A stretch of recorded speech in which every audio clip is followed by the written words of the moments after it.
شکر ہم خدا کی ذات کا، خدا کی ذات کا نیا پھر دن ہوا۔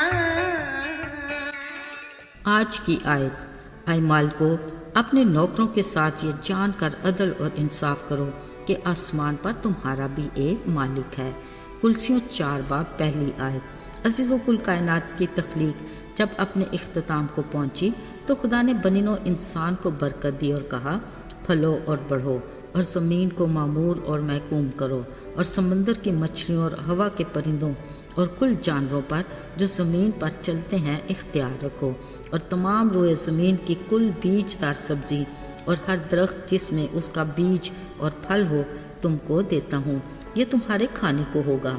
مطلب یہ کہ خدا نے ہمیں بہت سی چیزوں کا مالک بنا دیا۔ رہی جانوروں پرندوں کی بات تو وہ ہم سب جانتے ہیں کہ ان بے زبان مخلوق سے ہمارا رویہ اور سلوک کیسا ہوتا ہے۔ آزاد پرندوں کو ہم اپنی خوشی کی خاطر پنجروں میں تو بند کر لیتے ہیں، پھر 2-3 دن تک شوق مان پڑ جاتا ہے، بس پھر جو پرندوں پر گزرتی ہے وہ بیان نہیں کر سکتے۔ یوں ہی ہمارے پالتو جانور اور وہ جو ہمارے مددگار ہوتے ہیں وہ بھی کچھ ایسے ہی حالات میں ہوتے ہیں، مگر ساتھیوں 5 انگلیاں برابر نہیں۔ کچھ لوگ پرندوں جانوروں کے بارے میں دی ذمہ داری کو بڑے احسن طریقے سے سر انجام دیتے ہیں، جو نہایت ہی خوش کن بات ہے۔ عزیزو، قابل توجہ بات یہ ہے کہ باقی جو ہمارے برابر کے ہیں ان کو بھی ہم انسانوں نے خود ساختہ درجہ بندی کر کے اپنے اختیار میں رکھ چھوڑا ہے، اور ان کے مالک ہم بن بیٹھے ہیں، یعنی وہ ضرورت مند جن کی مدد کرنے کی بجائے ہم انہیں نوکر بنا لیتے ہیں، جو دن رات خدمت کرتے ہیں گویا ہمارے زر خریدے غلام ہوں۔ پھر جو ہم مالک بن کر ان کے ساتھ رویہ اور سلوک رکھتے ہیں اکثر اوقات ناقابل برداشت ہے۔ معاشرے میں مالک کی نوکر پر ظلم و ستم کی داستانیں موجود ہیں۔ یاد رہے، خدا کا کلام ایسے رویے کی بھرپور مذمت کرتا ہے کہ اپنے نوکروں کے ساتھ عدل اور انصاف کرو۔ یاد رکھو کہ آسمان پر ہمارا بھی ایک مالک ہے۔ خدا کے کلام میں یہ بھی واضح ہے کہ جو ہم دوسروں کے ساتھ کرتے ہیں وہ کچھ قدرت کی طرف سے ہمارے ساتھ بھی ہوتا ہے، کیونکہ وہ عدل اور انصاف کا خدا ہے۔ جو کچھ ہم کرتے ہیں اس کی نگاہ سب کچھ دیکھتی ہے۔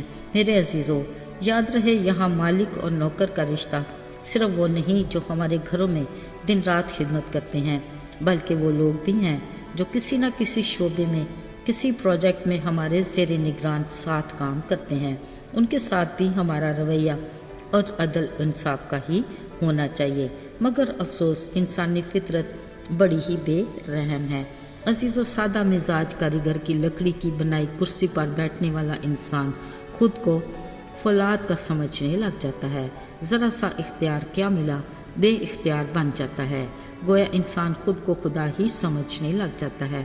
ایسے نام نہاد مالک اپنے انڈر کام کرنے والوں میں خوبیاں نہیں خامیاں تلاش کرتے ہیں۔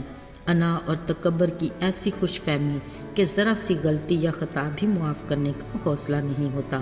میرے عزیزو، اگر انسان خود کو خدا ہی سمجھ بیٹھے کیا ہی اچھا ہو کہ خدا جیسی خوبیاں بھی رکھے اور اس جیسا رویہ اور سلوک کا بھی مظاہرہ کیا جائے۔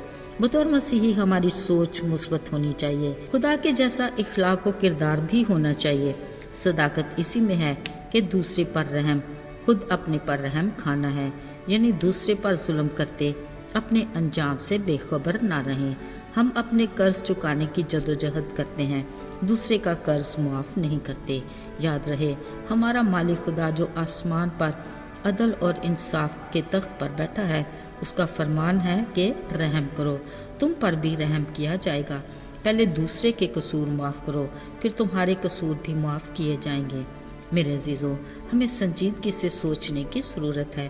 خدا کے سوا ہمارا کوئی اور قرض نہیں چکا سکتا، اس لیے اگر ہم اپنے مالک کی تابعداری نہیں کرتے تو دوسرے بھی ہمارے سلوک کے باعث ہماری تابعداری نہیں کریں گے۔ ہمارے مالک نے ہمیں یہ کہا ہے کہ اس کے سوا اور میں تم سے کیا چاہوں گا کہ تو انصاف کرے، رحم دلی کو عزیز رکھے اور خداوند کے حضور فروتنی سے رہے۔ میرے عزیزو، ہمیں خدا کے کلام کی رہنمائی میں خود کا احتساب کرنا ہے۔ ہم جس بھی مقام پر ہیں ہماری جو بھی ذمہ داری ہے دوسرے کے ساتھ عدل اور انصاف کرنا ہماری ذمہ داری میں شامل ہے۔ اپنی ذمہ داری کو احسن طریقے سے سر انجام دیں اور اپنے انجام کو ہمیشہ یاد رکھیں۔ یاد رہے، محبت، معافی اور رحم دلی ہمارے خدا کا خاصہ ہے۔ ہمیں اس کے نقش قدم پر چل کر اپنی زندگی کو اس کی مرضی کے مطابق خوشگوار، کامیاب اور بے مثال بنانا ہے تاکہ ہم بہت سوں کے لیے برکت کا باعث بنیں۔ آئیے دعا کریں۔ اے قادر مطلق خدا، تو جو بلند مقام پر تخت نشین ہے، ہم تیرے شکر گزار ہیں کہ تو اپنی مخلوق سے بے انتہا پیار کرتا ہے۔ تو نے ہمیں اپنی کائنات کی بہت سی چیزوں کا مالک بنایا۔ ہمیں توفیق عطا کر کہ ہم اپنی ذمہ داری کو تیری مرضی کے مطابق پورا کریں اور تیری خوشنود ہوں۔ یسوع کے مبارک اور بابرکت نام میں مانگتے ہیں، آمین۔